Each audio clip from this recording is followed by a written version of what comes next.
So it's important to recognize the difference between the division of cells with mitosis, which has no heritability, with meiosis. Meiosis is a very special phase, a special way, and it's in your handout as well. It's a special way of cell division, and this is the kind of thing that you see in either sperm or egg. First of all, you notice that here are the diagrammatically some, let's say male is pale and the female is not pale. These are the chromosomes that you have in your body, in all of your cells, but in the gamete-forming cells, sperm and egg are called gametes, they do what's called crossover. They get pulled together and they switch pieces of DNA randomly. Then the DNA gets duplicated. So now you have what you sort of had in mitosis, but then it splits again so that the last cell only has half as many chromosomes as it did in the beginning. So you start with one with, in this case, 4 chromosomes, and you end up with 4 cells, each of which has only 2 chromosomes. And those go on to become the sperm and the egg. And it's a very important difference because cutting in half, you have to cut in half the DNA because if you didn't, when a sperm and an egg met, you'd have twice as many. Diploidy is what it's called. Di is 2, like a dipole, or I can't think of another word. So it's important. The only place that there is an inheritable DNA change or mutation is in the gamete cells and the gamete-forming cells. Now, most women actually have all of the eggs that they're going to have when they're born. They have about 400 eggs that have already formed before they're even born. And those eggs just sit there waiting until menarche, and then they start popping out eggs for each cycle of menstruation. You mean that's their entire lifetime? That's what they... So in Darwin's time, they didn't know anything about this. A while later, and I can't put a date on it, I'm sorry,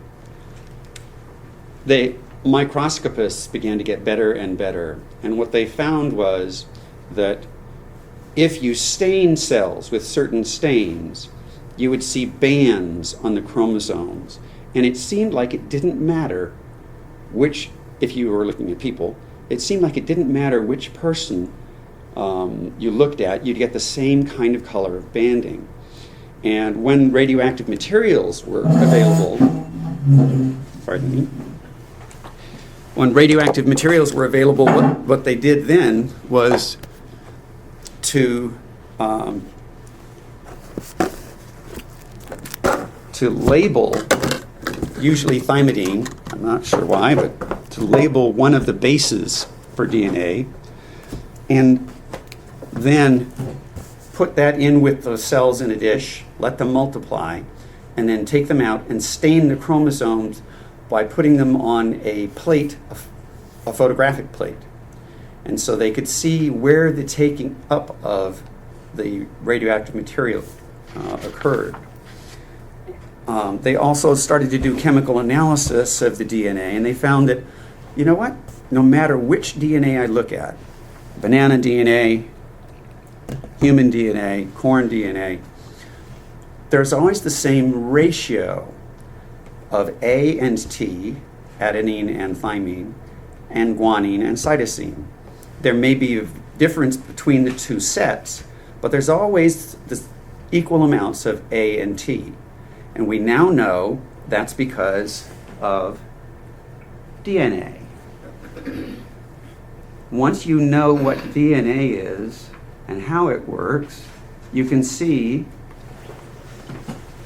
here's thymine and adenine, and what's happening in between. These are hydrogen bonds that are occurring. This nitrogen with 2 hydrogens on it And this is an oxygen with a double bond. And if you may remember, I showed you that thymidine model.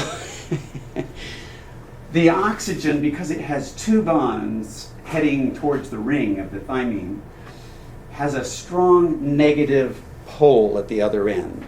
It's like having a battery. The nitrogen over here with the hydrogens also stuck to a ring sort of has the hydrogen hanging out there, and it because it's attached to the ring, there's a pull of electrons in that direction, so to speak, and so it's more positive than it would be otherwise. So you have the positive hydrogen that's attracted to the negativity the oxygen. And the same is true here. It's hard to see, but there's a double bond to the nitrogen on this side and a single on that side. So there are some electrons sitting right on the edge of that nitrogen, which combined with the hydrogen on the other side. And if you also take a close look, it works out in terms of space that this is just right for these two things to bind tightly. And the same is true for cytosine and guanine. This one actually has 3 double bonds that makes it very stable. You may also remember that I told you that there is a backbone on either side. This is an uncoiled diagram. It's not a helix. It's just straight. These are deoxyribose. Remember, deoxy means an oxygen's been removed. And here are the phosphate groups in between. So they have what's called a backbone of phosphate and deoxyribose on both sides. Turns out it runs from one end to another.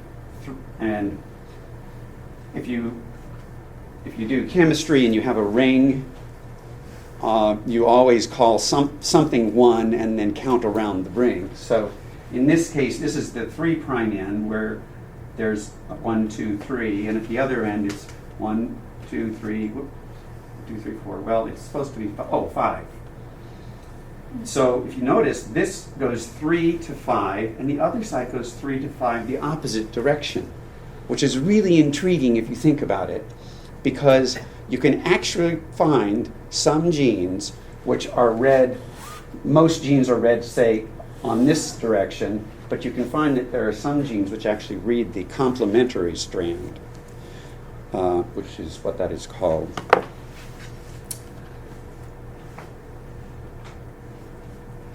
This is a picture of DNA being, hey, go back, being reproduced. And I'm going to make it big. Sorry for it being so blurry.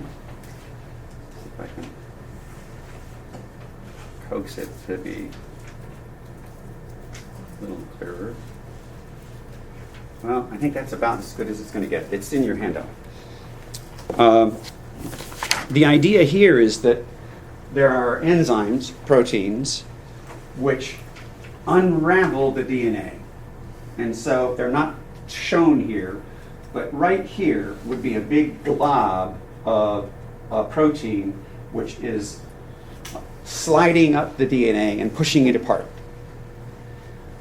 Following it are a bunch of proteins which carry these. It shows the G, T, A, and C as if they were just hanging out doing nothing, but that's not really the case. You have to have the enzymes, and they would be, in this drawing, they would be sitting here and here where they're making the matching nucleotides. And there are also enzymes which just literally roam through the DNA. They're not making division, but they're looking for errors. And if they find a place in the DNA where you've got an A and a G, for instance, those aren't going to have good cross-binding. They're not going to have good hydrogen bonds because they're not matched. And so the DNA is going to be pushed apart because instead of having hydrogen bonds to pull them together, you've now got negatives and negatives, or positives and positives, and it kind of pushes it apart. That protein recognizes that abnormality in the DNA, and it tries to fix it. How do you fix it? You change one of those to be the matching one for the other. But this is one of the ways that mutations can arise because that protein doesn't know which one is the wrong one.